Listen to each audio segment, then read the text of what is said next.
उत्तन की धरती को चूमती हुई अरब सागर की लहरें जैसे लोगों को हर पल प्यार का नया पैगाम भेजती है।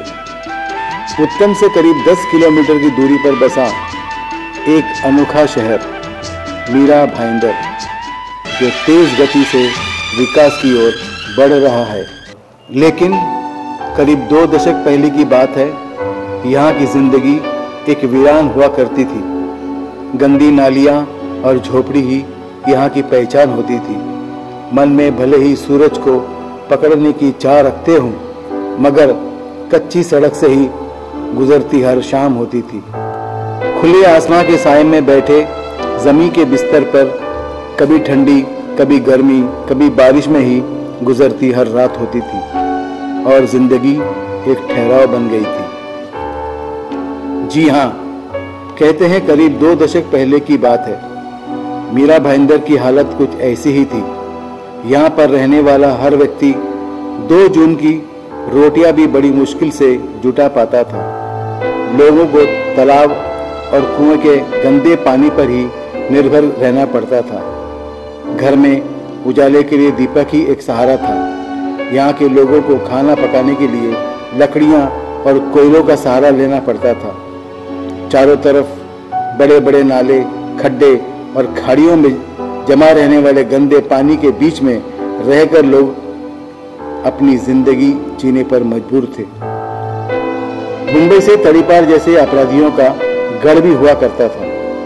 यहाँ पर रहने वाला हर व्यक्ति अपने आप को असुरक्षित और असहाय महसूस करता था।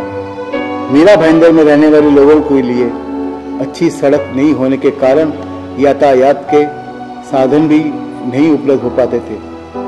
यहाँ पर रहने वाले हर व्यक्ति को अपनी जरूरत की चीजों को पूरा करने के लिए पैदल सफर करके दहीसर या बोरीवली की तरफ जाना पड़ता था। अगर ट्रेन का सहारा लेना चाहे तो उन्हें कई घंटे इंतजार करने के बाद ही ट्रेन मिल पाती थी। मीरा भाईंदर में रहने वाला हर व्यक्ति कठिन परिश्रम के बाद ही अपना जरूरत की चीजों को पूरा कर पाते थे। मीरा रोड के पश्चिमी इलाके में नमक की खेती करके वहां के लोग आज भी अपनी जीविका चलाते हैं। मीरा भाईंदर में रहने वाले बच्चों को स्कूल के अभाव के साथ साथ यहाँ के लोगों के लिए अस्पताल की सुविधा भी नहीं थी, जिससे कि वो अपने बीमार लोगों का ठीक से इलाज कर सके।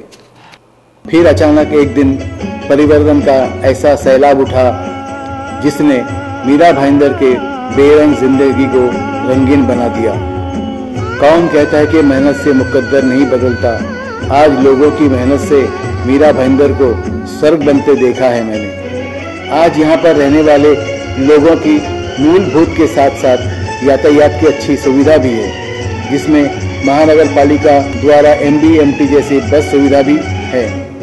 30 फीट रोड को बढ़ाकर 120 फीट कर दिया गया। आज यहाँ पर बड़ी बड़ी बिल्डिंगें, अच्छे फ्लैट और बच्चों को खेलने के लिए मैदान और गार्डन की सुविधा भी है। यहाँ पर रहने वाले बच्चों के लिए CBSE जैसे स्कूल के साथ साथ कई इंटरनेशनल स्कूल की सुविधा भी उपलब्ध है। मीरा भाईंदर में mall, cinema hall, call centre और स्टील फैक्ट्री भी खुली है, जिससे कि लोगों को मनोरंजन के साथ साथ रोजगार की भी सुविधा उपलब्ध हुई। मीरा रोड के पश्चिमी इलाके में रहने वाले गाँव के लोगों द्वारा की जाने वाली नमक की खेती का भी मीरा भाईंदर का विकास में योगदान रहा है। यहाँ के लोगों की आस्था को ध्यान में रखते हुए कई धार्मिक स्थलों का भी निर्माण किया गया। यहाँ से आने जाने वाले लोगों के लिए ट्रेन की अच्छी सुविधा भी की गई है।